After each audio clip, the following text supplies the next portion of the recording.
Chapter 1: The Industrial Giant. The big question: how did America transform from an agricultural nation into an industrial giant? Rich and poor. In 1848, 13-year-old Andrew Carnegie arrived in the United States from Scotland, along with his younger brother, his mother, and his father, who was an unemployed weaver.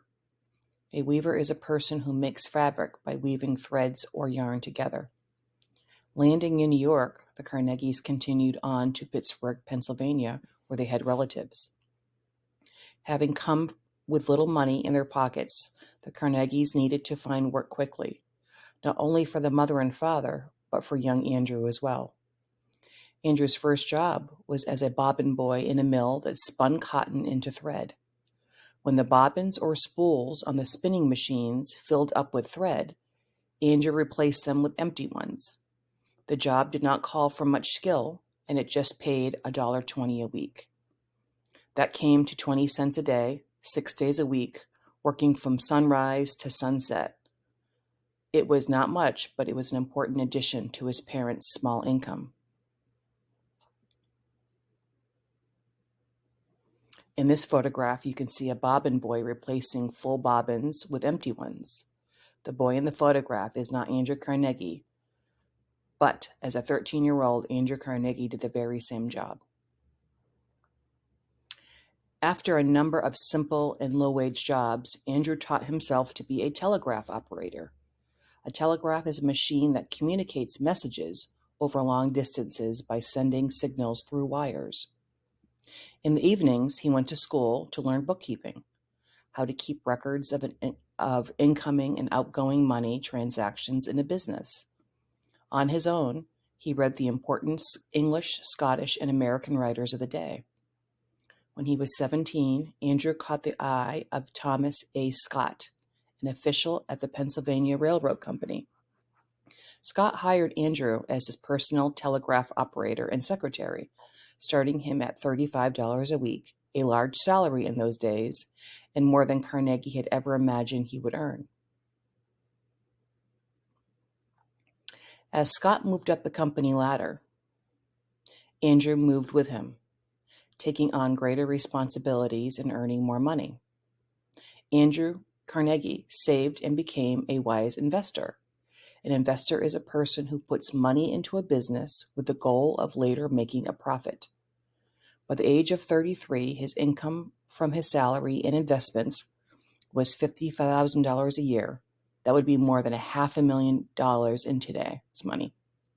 Soon after, he entered into business for himself, and his wealth increased steadily. By the year 1883, Andrew Carnegie was a multi-millionaire.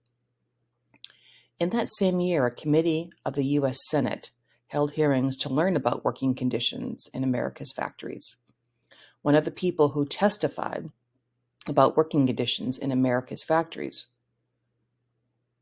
was a 30-year-old Thomas O'Donnell. Like Carnegie, O'Donnell had come to America as a poor boy. Also like Carnegie, he had immediately gone to work in a textile factory. Textiles means cloth or fabric factory.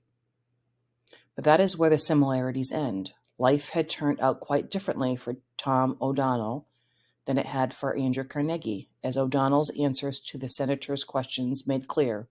Question: are you a married man? Answer: yes, sir, I am a married man, have a wife and 2 children. I am not very well educated. I went to work when I was young and have been working ever since in the cotton business. Went to work when I was about 8 or 9 years old. Question: how much work did you have within a year? Answer: about 15 weeks worth. Question: that would be somewhere around $133 wages for the year. Answer: yes, sir. Question: to support yourself and wife and 2 children? Answer: yes, sir. Question: do you mean that yourself and wife and children have had nothing but that for all this time? Answer: that is all. I got a couple of dollars worth of coal last winter, and the wood I picked up myself. I goes around with a shovel and picks up clams, pieces of coal, and wood. Question: you have not Any work now, you say? Answer. No, sir. Question. What have the children got on in the way of clothing? Answer. One has one shoe on, a very poor one, and a slipper that was picked up somewhere. The other has two odd shoes on, one with the heel out. He has got a cold and is sickly now. Both Andrew Carnegie's enormous wealth and the O'Donnell family's daily struggle to survive were products of a great change that swept across America in the late 1800s. You will learn more about Andrew Carnegie later. That change goes by the name of industrialization, the production of goods by machines in large factories rather than by hand. Laying the foundations. Great changes in human history do not happen overnight. The shift from an agricultural to an industrial society in the United States was no exception. The first tiny steps in this change occurred when George Washington was still President of the United States. Back then, nearly all Americans made everything by hand in their own homes, just as their grandparents had done. Take clothing, for example. To make a cotton or wool shirt, a woman first spun raw cotton or wool into thread on a spinning wheel. She then wove this thread into a cloth on a loom. On a good day, a woman could produce a yard or so of cloth. Finally, she cut and sewed the cloth into a shirt. In Great Britain, however, several people had already invented machines that could spin cotton into thread. Others had invented machines that could weave cotton, thread, and yarn into cloth. Driven by water power and housed in new factory buildings, these machines could produce not one, but hundreds of yards of cloth a day. British merchants were soon selling British textiles all over the world, bringing riches to their country. To keep this advantage for their own manufacturers, and a manufacturer is a person or company that makes or produces an item to be sold. The British government prohibited anyone from selling a spinning or weaving machine to another country, or taking plans for making one out of Great Britain. No one who had even worked in a cotton mill was allowed to leave the country. In the end, these efforts at secrecy failed. In 1789, the year Washington became our first president, Samuel Slater, a 21-year-old worker in an English cotton mill, saw an advertisement in a newspaper.